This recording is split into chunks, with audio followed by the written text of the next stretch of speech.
नमस्कार दोस्तों, स्वागत है आपका हिंदी नॉलेज शो में। तो दोस्तों, विदेश से भारत के लिए बहुत ही बड़ी और बहुत ही अच्छी खबरें आई है। दो खबरें आई है विदेश से और ये भारतीय अर्थव्यवस्था के लिए बहुत ही पॉजिटिव खबरें हैं और इससे अंदाज़ा लगता है कि जो बात कही जा रही है वो कितनी सत्य है।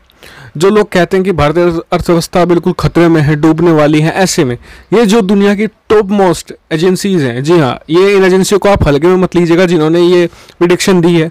वे एजेंसियाँ ऐसी हैं कि दुनिया भर के तमाम इन्वेस्टर, तमाम कंपनियां अगर किसी देश में मतलब कि इन्वेस्ट करना चाहते हैं या अपनी फैक्ट्री वगैरह लगाना चाहते हैं तो वो इन्हीं एजेंसियों की जो मूल्यांकन होता है, किसी देश के बारे में जो मूल्यांकन करती हैं, रेटिंग देती हैं, उसी आधार पर अपना पैसा उस देश में लगाती हैं, अपना इंफ्रास्ट्रक्चर खड़ा करती है अब उसी देश में। और भारत के लिए जो प्रेडिक्शन इन्होंने दी है वो खुश करने वाली है और बहुत ही ज़्यादा उत्साहवर्धक है। और इससे यही साफ पता चलता है कि कोरोना वायरस का भारत पर जो इफेक्ट है वो बहुत ही शॉर्ट टर्म के लिए है, बहुत ही थोड़े समय के लिए, और आगे आने वाले समय में भारत बहुत तेज़ी से आगे बढ़ेगा। तो चलिए दोस्तों, वीडियो को शुरू कर लेते हैं, जान लेते हैं कि क्या है खबर।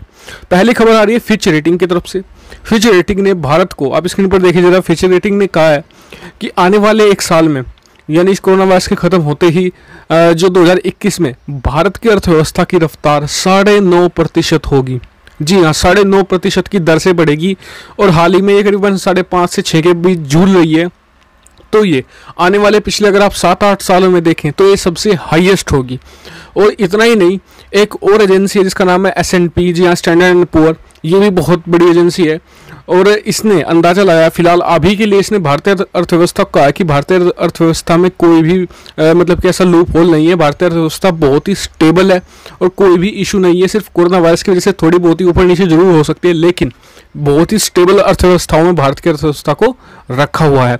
और ये बहुत ही मोरल बूस्टर है, क्योंकि जब आप ये देखेंगे कि कोरोना वायरस खत्म होगा और इन्वेस्टर, जो दुनिया भर के जो पैसा लगाने वाले जो लोग हैं, वो मतलब कि इन एजेंसियों की रेटिंग उठाकर देखेंगे कि भारत की कितनी अच्छी रेटिंग है, तो वो भारत में पैसा लगाने के लिए और ज़्यादा उत्साहित होंगे। और ये जब ये कहा जा रहा है कि 9.5% की रफ्तार अगले साल होगी, तो जो इन्वेस्टर होते हैं वो ये तो देखते हैं कि भविष्य कैसा होगा।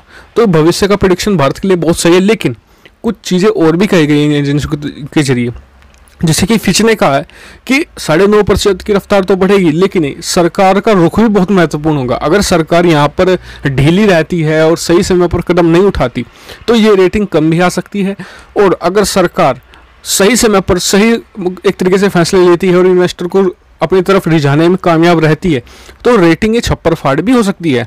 तो ये सरकार पर निर्भर होगा और खासकर वित्त मंत्रालय पर कि वो कैसे मामले को लेता है।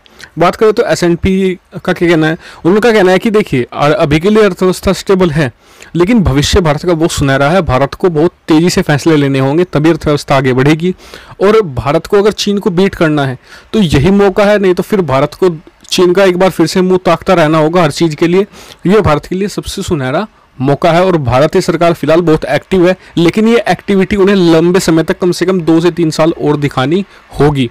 तो ये एक अच्छी खबर है। इस पर आपका क्या कहना है, कमेंट करके जरूर बताएगा। साथ ही चैनल को सब्सक्राइब करना मत भूलिए, ऐसे ही बहुत ही ज़्यादा मतलब कि ज्ञानवर्धक डिफेंस, फॉरेन पॉलिसी और फाइनेंस रिलेटेड वीडियो के लिए। Thank you for watching video.